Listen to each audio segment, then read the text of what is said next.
Assalamualaikum warahmatullahi wabarakatuh.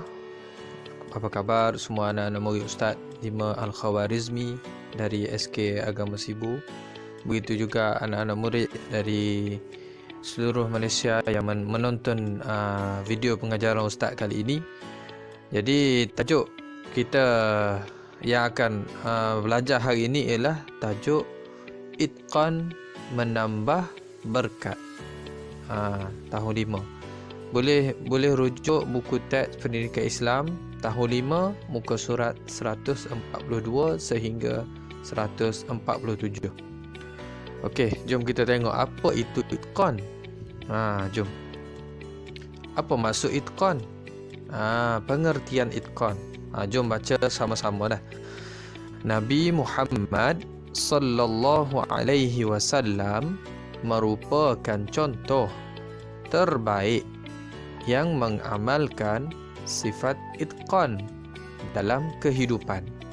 Itqan adalah, ni maksud dia yang warna merah tu maksud dia. Itqan adalah tekun dalam beramal atau melaksanakan sesuatu pekerjaan secara sempurna dan disertai dengan usaha yang bersungguh-sungguh.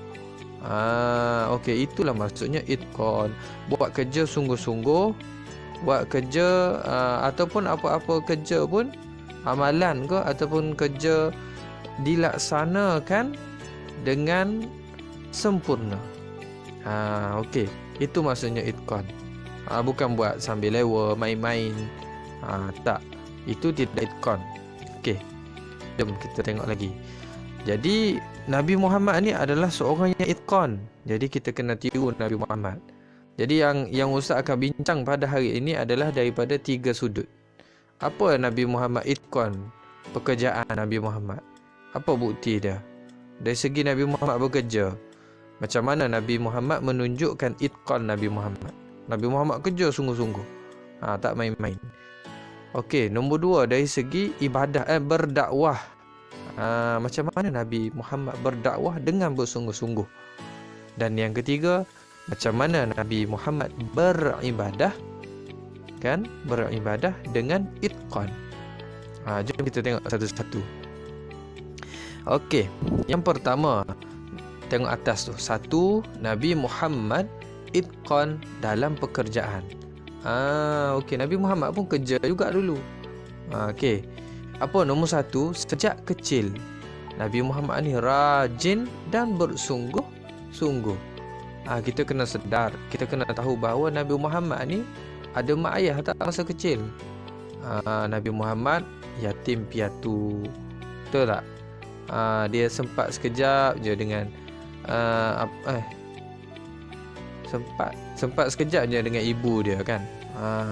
Okey. Jadi Nabi Muhammad ni adalah seorang anak yang yatim piatu, tapi dia tidak putus asa. Dia seorang yang rajin, sungguh-sungguh dan berakhlak baik. Jadi kita kena tirulah perangai tu, walaupun dia masih budak kecil. Macam kamu lah, masih budak kecil, tapi bersungguh-sungguh dan rajin. Nombor 2, Nabi Muhammad dulu gembala kambing. Tu masa dia menggembala kambing, kan? Sehingga dia jujur. Nabi Muhammad ni jujur, jaga kambing bapa saudara. Okey, nombor 3, Nabi Muhammad, perangai Nabi Muhammad ni sangat baik sehingga digelar Al-Amin. Apa maksud Al-Amin? Dipercayai. Sehingga kan apa sahaja yang dikatakan oleh Nabi Muhammad, orang akan percaya. Sebab orang percaya Nabi Muhammad takkan menipu punya. Apa yang Nabi Muhammad cakap mesti orang percaya, sehingga digelar Al-Amin. Orang yang paling dipercayai, tak pernah menipu. Orang Mekah tu, orang dewasa, bukan budak-budak yang cakap ni. Orang dewasa kata, Muhammad ni Al-Amin, tak pernah tipu, tak pernah tipu orang. Tu itqan dalam pekerjaan. Nabi Muhammad jujur, bersungguh-sungguh. Okey, yang keempat, akhirnya disebabkan Nabi Muhammad ni itqan dalam pekerjaan dia, terkenal. Akhirnya hartawan Mekah yang terkenal, ada seorang yang kaya di Mekah, minta untuk Nabi meniagakan barang dia. Ada seorang kaya ni, dia ada barang banyak, dia minta tolong Nabi jual barang dia.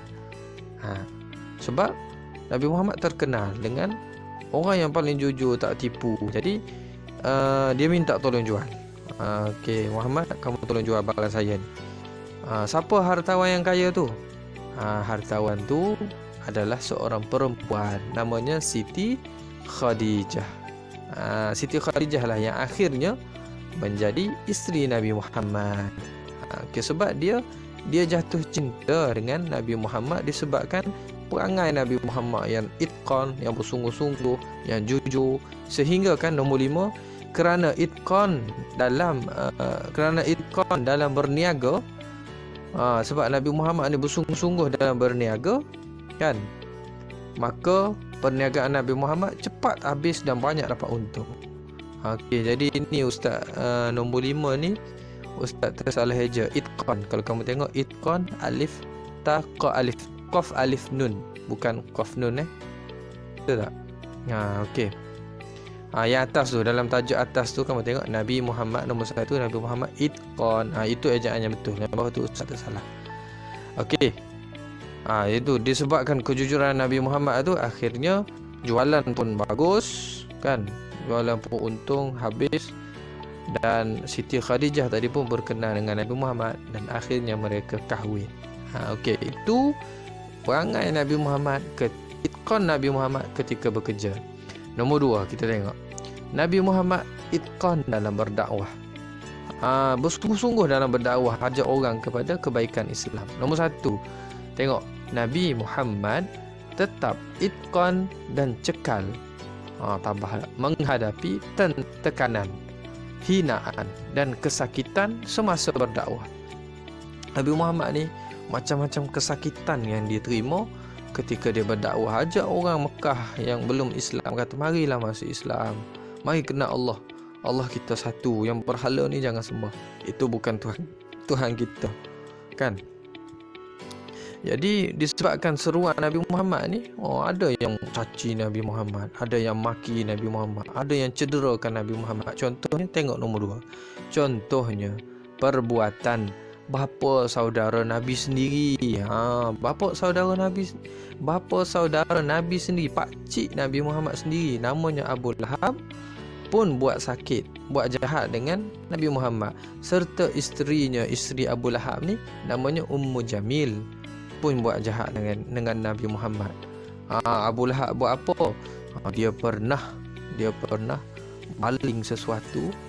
Ustaz pun tak tahu apa benda. Baling sesuatu dekat Nabi Muhammad sehingga cedera, berdarah tumit dan betis Nabi Muhammad. Jahatnya. Nabi Muhammad bukan kacau orang, betul tak? Nabi Muhammad tak kacau orang. Nabi Muhammad hanya cakap dekat orang, jangan sembah berhala, sembah Allah sahaja. Tapi orang marah, orang hina Nabi Muhammad, orang buat sakit dengan Nabi Muhammad. Ummu Jamil ni, isteri Abu Lahab ni, dia buat apa? Dia letak benda-benda yang menyakitkan di laluan Nabi Muhammad. Dia letak supaya Nabi Muhammad terpijak sakit ke apa ke, macam tu dia letak duri. Tapi Nabi Muhammad balas balik ke? Nabi Muhammad pergi letak apa? Bom depan rumah dia. Tak. Nabi Muhammad tak balas pun, kan? Nabi Muhammad sabar dan itqan dalam berdakwah. Itulah perangai Nabi Muhammad, bersungguh-sungguh dalam dakwah, tak kisah nak kata apa. Mereka berdua ni, Abu Lahab dan Ummu Jamil ni pun, dia maki Nabi Muhammad depan orang ramai, dia hina Nabi Muhammad depan orang ramai, kan? Tak boleh macam tu, jangan. Jadi kita kena tiru perangai Nabi Muhammad, tak kisahlah apa orang kata, kita kena itqan, kita kena teruskan kalau apa yang kita buat tu betul, kan? Jadi jangan hirau apa yang orang kata, kena tiru Nabi Muhammad. Nombor 3, macam mana perangai Nabi Muhammad itqan dalam beribadah? Jom kita baca. Nabi Muhammad sallallahu alaihi wasallam juga sangat itqan dalam beribadah dan mendidik anggota keluarga, para sahabat serta masyarakat agar menjadi hamba Allah yang bertakwa. Nabi Muhammad sangat menggalakkan orang supaya beribadah dengan cara yang betul. Suruh baca Quran, suruh tutup aurat, suruh dengar cakap mak ayah, Tu Nabi Muhammad sangat menggalak. Betul-betul dia suruh orang. Bukan dia kata main-main, tak. Bukan dia kata siapa yang nak solat, solat lah. Siapa yang tak nak, tak apalah. Ada, bukan macam tu. Kena solat semua. Nabi Muhammad ni itqan, bersungguh-sungguh. Okay, boleh faham? Jadi ada 3 tadi ya. Nabi macam mana perangai itqan Nabi Muhammad ketika bekerja. Yang kedua, ketika berdakwah. Yang ketiga, ketika Nabi beribadah. Okey. Apa iktibarnya? Apa iktibarnya? Iktibar ni pengajaran yang kita boleh ambil daripada kisah Nabi Muhammad tadi. Perangai Nabi Muhammad pada 3 tempat tadi. Apa yang kamu boleh ambil? Okay, jom kita tengok. Nombor 1, iktibar sifat itqan dalam pekerjaan. Nabi Muhammad tadi kita tengok Nabi Muhammad ni jujur dalam pekerjaan dia. Nabi Muhammad ni rajin dan tekun sehingga kan jualan dia laku habis kan. Jujur, Nabi Muhammad tak tipu. Jadi dalam pekerjaan, kamu tak kerja lagi, kamu masih belajar. Ustaz dah kerja, ustaz kena tirulah. Betul tak? Tak boleh ustaz main-main.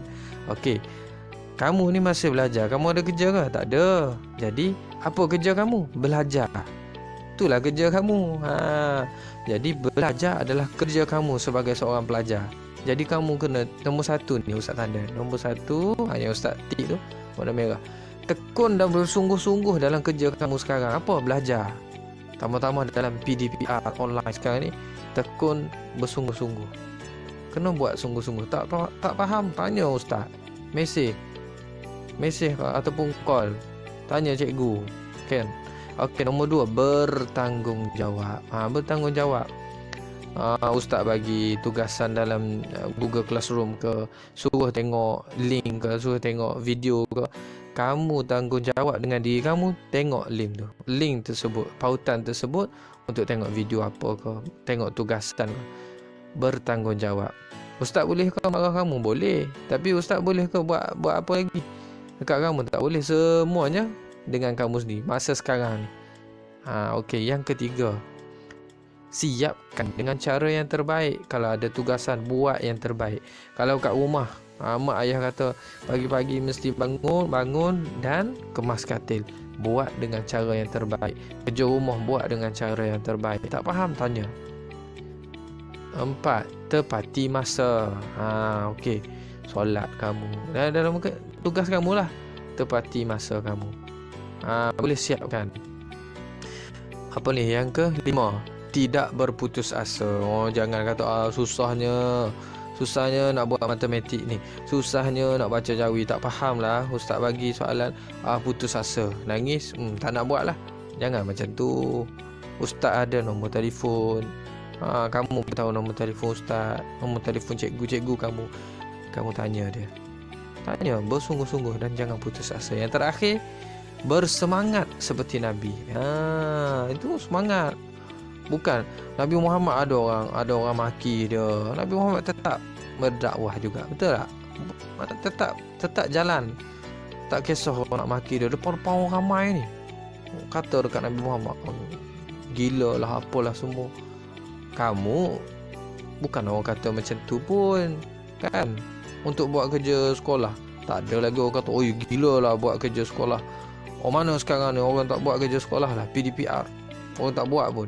Tak ada orang cakap macam tu, kan? Bersemangat seperti itu, teruskan semangat. Kadang-kadang kita tak faham, kadang-kadang kita rasa malas. Betul tak? Yang rasa malas, rasa alamak, bila nak habis ni. Ustaz pun menunggu bila nak habis. Ustaz nak pergi sekolah, nak jumpa kamu semua.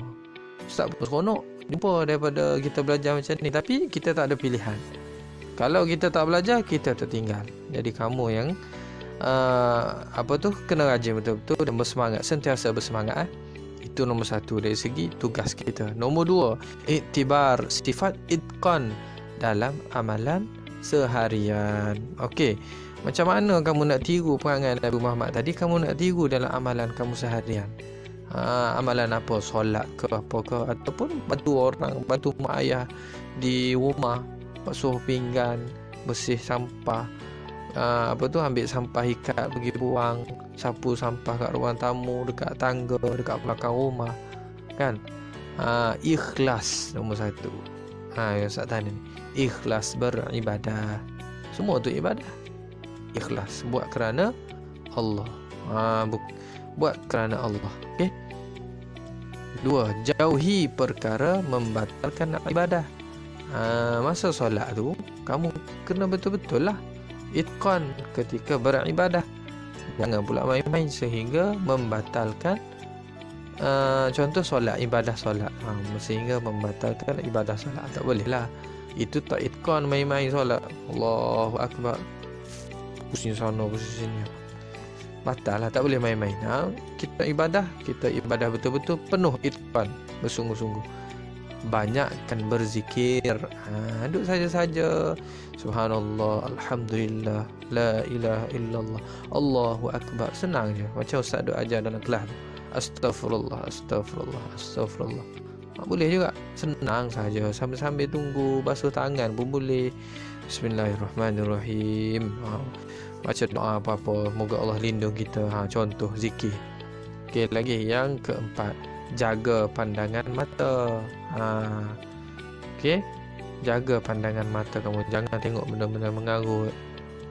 Jangan apa lagi? Jangan tengok orang dalam keadaan kita menghina orang. Macam mana?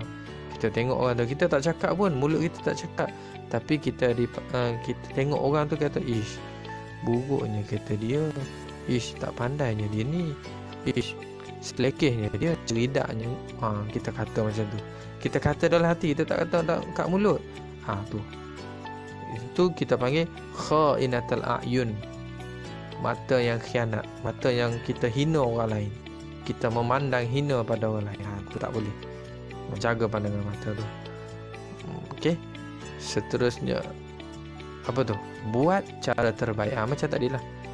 Siapkan tugasan kamu dengan cara terbaik. Solat yang terbaik. Kalau puasa yang terbaik. Kalau buat kerja rumah yang terbaik. Kalau nak Google Meet yang terbaik. Buat kerja sekolah pun terbaik. Istiqamah. Seterusnya istiqamah, berterusan. Istiqamah. Macam mana ayat dia, tak ingat dah Ustaz.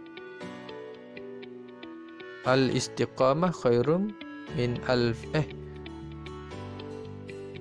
tak ingat lah Ustaz.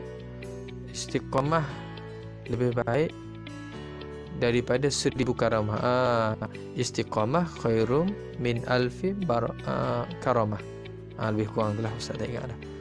Istiqamah ni lebih baik daripada 1000 karamah. Okey, sebab susah istiqamah ni, tapi tak apa, kita buat walaupun sedikit. Contoh kamu azam hari ni kamu nak kamu nak zikir astaghfirullahalazim 2 kali je sehari. Kamu pun buat astaghfirullahalazim, astaghfirullahalazim. Dah cukup. Esok astaghfirullahalazim, astaghfirullahalazim. Istiqamah. Makin bagus, tambah lagi. Hari ni 2, lama dah buat 2, buat 3 pula. Contoh. Okey, tu. Yang seterusnya, menepati rukun. Dalam ibadah kan ada rukun. Jangan main suka hati je buat. Buat betul-betul, ikut rukunnya, ikut rukun wuduknya macam mana, rukun solatnya macam mana, yang kita dah belajar. Yang terakhir, hindari perkara sia-sia. Okey, yang perkara yang tak berfaedah tu buanglah. Dah lah, kita belajar betul-betul. Okey, yang kita belajar hari ni sangat mudah sahaja. Jadi Ustaz kira itu sajalah yang Ustaz kongsikan hari ini. Harap kamu dapat faham apa itu itqan dan macam mana apa perangai Nabi Muhammad dalam 3 tempat tadi. Macam mana itqan Nabi Muhammad ketika bekerja, macam mana itqan Nabi Muhammad ketika berdakwah, dan ketiga macam mana itqan Nabi Muhammad ketika beribadah. Dan seterusnya, apa pengajaran yang kamu boleh ambil daripada perangai Nabi, itqan Nabi Muhammad tadi. Macam mana amalan seharian kamu nak buat, macam mana dengan pekerjaan kamu, apa pekerjaan kamu, belajar.